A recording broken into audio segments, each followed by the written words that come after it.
After more than a month of terror in Ukraine, President Biden held a union address on Capitol Hill, slapping down new sanctions on Russian banks and Russian President Vladimir Putin's two daughters.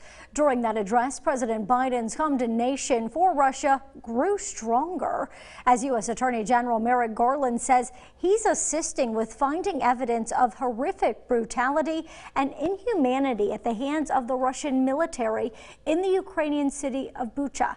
President Biden declaring Putin is a war criminal, saying that it's time to hold Moscow accountable. But that's easier said than done. Virginia Senator Tim Kaine saying prosecuting war crimes is difficult and complex.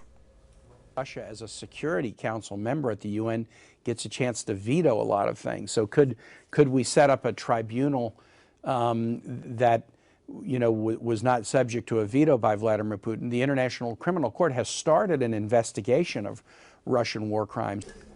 Senator Kaine says that evidence against war crimes with civilian populations that are non-combatant is overwhelming.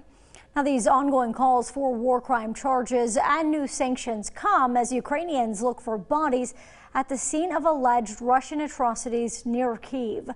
Fox News correspondent Alex Hogan has more from Lviv, Ukraine tonight, but we do want to warn you once again, the following story does depict graphic images, including the death of children, so it may be hard to watch.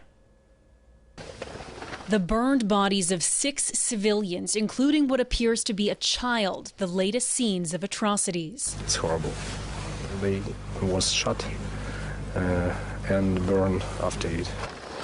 And now police officers in Bucha outside of the capital are starting the solemn task of identifying these men, women and kids and notifying their loved ones.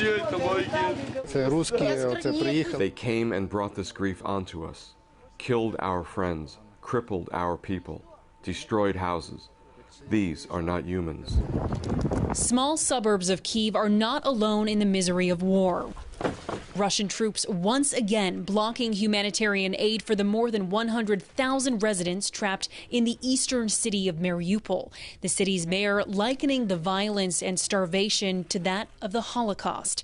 President Volodymyr Zelensky says the strategy here goes far beyond bullets. For them, hunger is also a weapon against us, ordinary people, as an instrument of domination. Hundreds of people waited in line for bare essentials like clean drinking water. According to the UN, 13 million people are stranded in conflict areas. For those who manage to make it out, doctors in the West are standing by. We can do any kind of a basic trauma surgery that we would need to do. Because this field hospital is underground, it doubles as a bunker. So even if air raid sirens go off, operations and procedures can still carry on. While Samaritan's Purse in Lviv is mainly treating burns, frostbite and battle wounds, it's also a hospital for any Ukrainian too afraid to go anywhere else. They're very, very traumatized and very fearful. Inadequate security guarantees have prevented international aid organizations from making rescues in the eastern city of Mariupol. But just tonight, the Red Cross announcing it has managed to rescue 1,000 people after days of failed attempts. In Lviv, Ukraine, Alex Hogan, Fox News.